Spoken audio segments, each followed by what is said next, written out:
मुंबई में होने वाले बीएमसी चुनाव को लेकर मुंबई पुलिस ने पूरी तैयारियां कर ली हैं। मुंबई की सभी 227 सीटों पर 15 जनवरी यानी कि कल मतदान होगा और 16 जनवरी यानी कि परसों चुनाव के नतीजे आएंगे।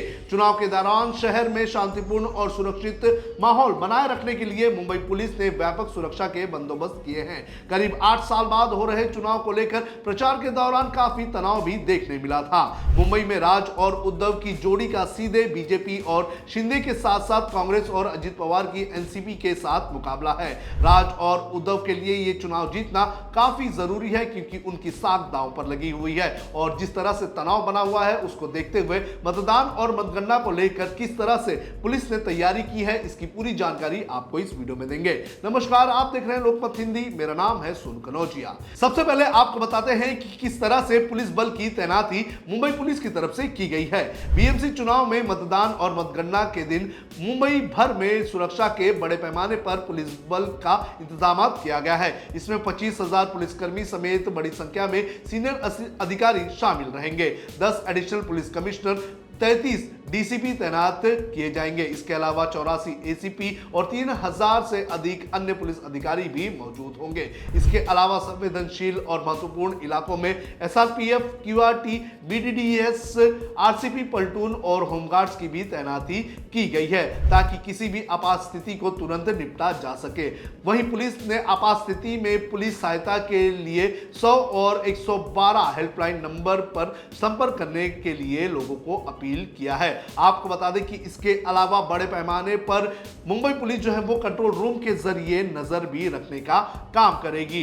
कंट्रोल रूम में हर एक पोलिंग बूथ और हर एक संवेदनशील इलाकों पर नजर रखने का काम सीसीटीवी के मदद से किया जाएगा। इसके अलावा मुंबई पुलिस ने जो ड्रोन है उसका इस्तेमाल भी सुरक्षा के दौरान नजर रखने के लिए इस्तेमाल किया जाएगा। साथ ही साथ जो मुंबई पुलिस के जो इंटेलिजेंस के जो टीम के जो अधिकारी हैं वो भी सादे कपड़ों में पोलिंग बूथ और वोटिंग की जगह पर मौजूद होंगे। साथ ही साथ मुंबई में आने वाली और मुंबई से बाहर जाने वाली जो गाड़ियां होंगी उन पर भी नजर रखी जा रही है। आपको बता दें कि आज और कल का दिन काफी महत्वपूर्ण है और आज और कल के दिन बड़े पैमाने पर पैसों के हेरफेर के भी मामले आने की आशंका जताई जा रही है और इसी को देखते हुए ट्रैफिक पुलिस ने मुंबई के अंदर आने वाली सभी गाड़ियों पर पैनी नजर रखने का काम किया है। सीसीटीवी फुटेज की मदद से भी गाड़ियों पर नजर रखी जा रही है। इसके अलावा इंटेलिजेंस की जानकारी लेकर और इंटेलिजेंस के साथ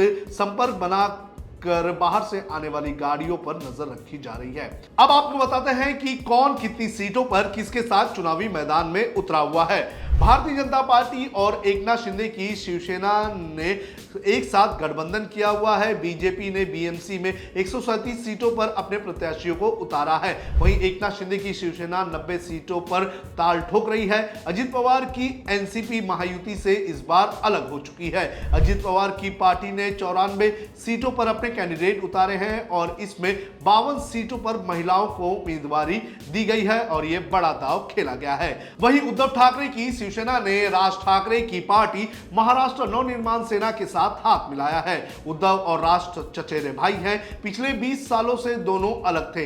इस बार बीएमसी चुनाव में दोनों एक साथ आकर चुनाव लड़ रहे हैं। इस बार चुनाव में शिवसेना यूबीटी ने 163 सीटों पर अपने कैंडिडेट्स उतारे हैं। वहीं महाराष्ट्र नवनिर्माण सेना के खाते में 53 सीटें गई हुई हैं। 12 सीटें शरद पवार को दी गई हैं। कांग्रेस की बात करें तो कांग्रेस ने इस चुनाव में वंचित बहुजन आघाड़ी के साथ गठबंधन किया है। कांग्रेस ने 137 सीटों पर अपने प्रत्याशी को मैदान में उतारा है तो वहीं वंचित बहुजन आघाड़ी ने 46 सीटों पर अपने उम्मीदवारों को मैदान में उतारा है। लेकिन यहां पर इंटरेस्टिंग बात यह देखने मिली है कि जब वंचित बहुजन आघाड़ी को कांग्रेस ने सीटें दी थी तो उसमें से कई सीटों पर वंचित बहुजन आघाड़ी ने अपने कैंडिडेट्स को चुनावी मैदान में ही नहीं उतारा जिससे बीजेपी को फायदा हुआ है। अब आपको बताते हैं कि पिछले चुनाव के नतीजे किस तरह से रहे हैं।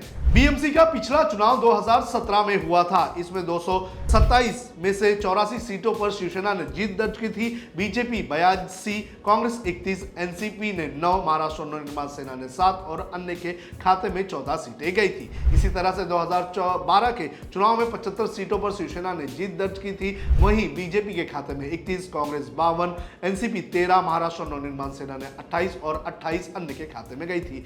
वहीं 2008 के चुनाव में शिवसेना ने 84 सीटों पर जीत दर्ज की थी। बीजेपी के खाते में 28 सीटें गई थी, कांग्रेस के खाते में 71, एनसीपी के खाते में 14, महाराष्ट्र नवनिर्माण सेना के खाते में 7 और अन्य के खाते में 23 सीटें गई थी। तो इस तरह से पिछले 30 साल की हिस्ट्री निकाले तो इस पर यानी कि बीएमसी पर उद्धव ठाकरे की शिवसेना का कब्जा रहा है। अब देखना ये जरूरी है कि इस चुनाव में क्या होता है। बीजेपी जो ठाकरे ब्रांड को मुंबई में खत्म करने की कोशिश में लगी हुई है, क्या वो इस कोशिश में कामयाब हो पाएगी और क्या उद्धव राज ठाकरे अपना गढ़ बचा पाएंगे? आपको क्या लगता है? आप कमेंट करके हमें जरूर बताएं।